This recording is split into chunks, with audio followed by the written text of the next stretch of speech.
Mike, give us an overview, please. I really thought we played well tonight. I thought the first inning was huge. Bennett's so good, and big leaguer out there, and to draw him the first game of the championship series, I think is a tough challenge for the offense. But after 2 outs, Tim got a big base hit. I think he advanced on a wild pitch pass ball, and then Kevin got a huge hit through the 6-hole, which one of the things we did in practice yesterday, getting those left-handers to work the other way, and so a lot of credit to Kevin, a lot of credit to Coach Clem, but I thought that was big, to get on the board in the first. Obviously, Jack had a tremendous day, and just I thought.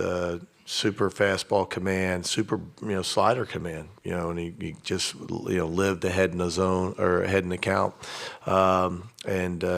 we got scratched a few more runs, and then we kind of had a hiccup there. Yeah, they get a couple of hits, another bunt that we don't make a play on, but I thought Mason, true freshman, comes in there, and obviously such a big moment in that game. I thought that was really the baseball game there, to get off the field there with just a couple.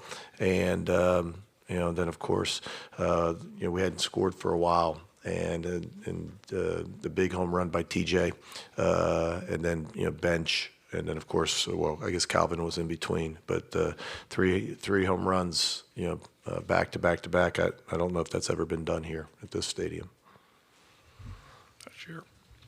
Okay, questions for the student athletes, and we'll start right here. Michael. Michael Katz, Daily Journal. Jack, I think this was your first start in almost 3 months, almost to the day. How's the last day kind of been for you in terms of handling emotions, and how do you kind of keep yourself composed given the gravity of the game? I tried not to think about it too much. Just wanted to go out there and be myself. Found out yesterday that I was starting.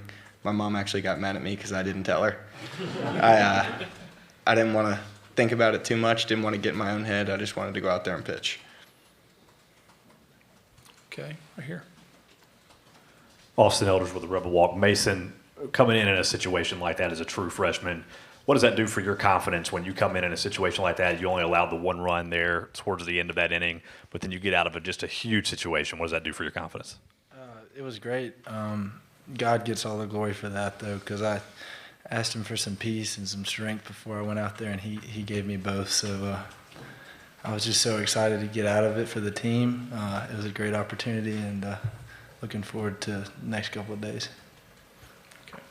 Nick Suss with the Clarion Ledger. Mason, kind of what did Mike say to you before you started warming up, and what was the mentality approaching somebody like Graham, who is so successful? Yeah, my mentality was I know that Graham's a great hitter, but whenever I came in, I just wanted to throw my best pitches.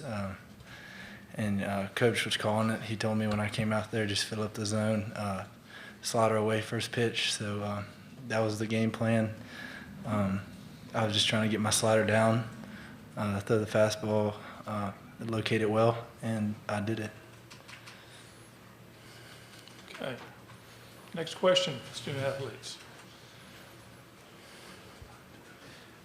Briley from Mav Radio. What set the tone in the top of the eighth inning when you hit 3 straight home runs? I think we knew we needed to get a couple more runs. They've got a good offense, and we were holding them at bay, but would have felt a lot better to get a couple more runs. And whenever TJ hit that ball out, it felt like all the momentum shifted to us, and then Calvin followed with one, and JB followed with another. So it was great to get those runs in, and huge hits by those guys. Okay, Mike. This is for any of the players. Mike LaPresti, NCAA.com. Can you talk a little bit about what that general atmosphere was? Were there times it felt like a home game with all the noise that was in your favor? Yeah. I would say there was probably 20,000 Rebels there, and it was an amazing environment. Super fun to play in, and just having all that support, it makes it a lot of fun to play. So shout out to our fans for making it up here to Omaha and making it a really cool experience so far. Okay, John? Tim, John Sokoloff at WCBI TV down in Columbus. What was that moment like when those back-to-back-to-back homers were hit? What was the dugout like, and how high was morale? Because at that point, the game was pretty much over after those three were. Morale was real high. We've done that before. We hit 3 homers in a row at home, but definitely trumps it hitting here. It was a really, really cool to watch, and I think I was in the hole for the last one, and just taking in all the fans going crazy in the outfield, and it was a really cool experience, and like you said, just helped to carry us there at the end of the game to the win. Okay, Mitch? Mitch Kutcher, CWS 247. Jack, what allowed you to have so much success today, and could you walk us through what you were throwing? I think I was only fastball slider today, but Coach B grabbed me before the game and said, just be you. Go out, attack with your fastball, get ahead in counts, and just pitch like you pitch, and you'll be successful. Okay, we got Rick up here. Yeah, Rick Cleveland, Mississippi Today. Mason, it's a pretty big situation. Any nerves at all? I mean, did you butterflies? Any? Yeah, absolutely. For me, yeah, 100%. For me, I had plenty of butterflies. The biggest thing was that the coaches have been good enough to trust me and put me in those situations earlier in the year, in big environments like Trustmark Park, Swayze, those sort of places. So I was just focused on doing my job, and I'm glad I got it done. We're going to start here, Michael, and then get you, Ryan. Michael Katz, Daily Journal. Tim, you guys had 6 2-out RBIs today. I think that's 15 here at the College World Series. Kevin, a couple days ago, said those can really be backbreakers. I know all runs are pretty big in these sorts of games, but just how big are those 2-out rallies? They're huge, and we harp on it all the time that even with 2 outs, there's still 33% of the inning left. Sometimes teams can 2 outs, people are getting ready to get back in the field, but there's still a lot of inning left, and we take that to heart and try to drive runs in, and like you said, those can be backbreakers. So anytime you get runs on the board, it's good. Okay, Ryan, this will be our last question for the students. Yeah, Ryan McGee, ESPN. Tim, everybody else has done a really good job of having a poker face, and you spent the whole time up here trying to suppress a smile. So how over the next, between now and tomorrow afternoon, how do you manage that? Like the excitement of tonight, but also knowing you got to get a business. And then as the leader of the team, how do you manage that with everybody? As you know, I don't really smile a whole lot. I usually keep a pretty straight face, but no, we still have another game to win. It's obviously great to win the first one, but we still have one more to take home the whole thing. So we'll be rested up tomorrow, focused up, and ready to win one more. Guys, thank you. Congratulations tonight. We'll see you tomorrow. Thank you. Okay. Thank you.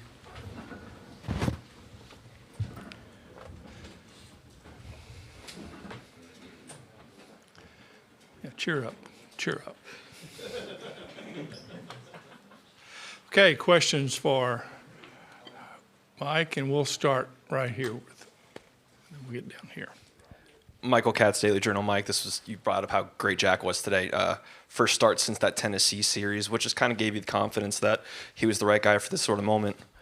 I think a couple things. One, looking their approach at the plate. They're patient. They're a very patient team. They walk a lot.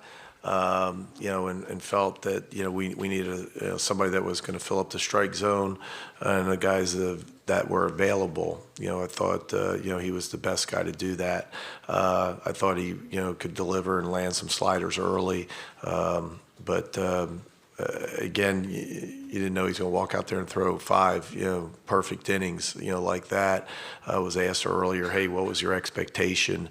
And I try not to box him in, try not to put that kind of pressure on him. There's a guy that's been in a bullpen, as you mentioned, probably the last 60% of the season, and he's been really successful at that, and you want him to have that approach, right, and to go attack the zone and make pitches early, and so try to keep that mentality versus have some arbitrary inning total that he's supposed to get, or how many outs he's supposed to get. Just go out there and get the first out, get the next out, put a 0 on the board to give us a chance to score, and he was even better than that today.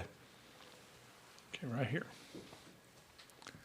Chase Barham, Rebels.com. Mike, when it went 8-2 right there, you were kind of caught in the middle. You throw Johnson for an inning, Mallets, extend him. Kind of what was your thought process on what to do there? Yeah, it's a tough one. And we had Gaddis down there, in case he was available to pitch, but he really didn't want to throw him today, coming off about 75 pitches a couple days, but he was available, wanted to throw, wanted the ball.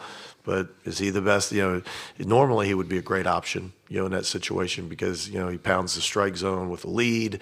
You got a lot of left-handers in that lineup, but that's really probably not the best place for him at, whatever it was at the time, 8-2, 8-3.